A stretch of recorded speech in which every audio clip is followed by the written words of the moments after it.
ধরুন ফেসবুকে একটা সুন্দরী মেয়ের সঙ্গে আপনার আলাপ হলো, আপনি সেজেগুজে দেখা করতে গেলেন মেয়েটার সঙ্গে, কিন্তু তারপরের দিন আপনার বাড়ির লোক আপনাকে খুঁজে পেল একটা সুটকেসের মধ্যে পিস পিস করে কাটা অবস্থায়।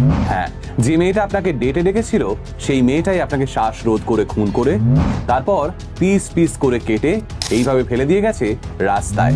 ঘটনার বিবরণ শুনে গায়ে কাঁটা দিয়ে উঠলো নিশ্চয়ই। হ্যাঁ, ঠিক এভাবেই একটা নিরীহ ছেলেকে ডেটে ডেকে তাকে খুন করেছিল 27 বছর বয়সী প্রিয়া শেঠ। ভারতবর্ষের বুকে ঘটা এই খুনের ঘটনাটার নৃশংসতা দেখে খোদ পুলিশও ঘাবড়ে গেছিল। প্রাথমিকভাবে কেউ ভাবতেই পারেনি যে অমন নিরীহ দেখতে একটা মেয়ে এমন বীভৎসভাবে কাউকে মারতে পারে, কিন্তু আচমকা একটা মেয়ে এমন নৃশংস কাজ করলো কেন?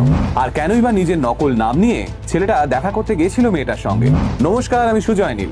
আজকালকার এই সোশ্যাল মিডিয়ার যুগে বেশিরভাগ ক্ষেত্রেই আমরা অনলাইনে বন্ধুত্ব গড়ে তুলি। কিছুদিন তাদের সঙ্গে কথা বলার পরেই আমরা সিদ্ধান্ত নিই মুখোমুখি দেখা করার, কিন্তু আমরা ভুলে যাই যে বর্তমান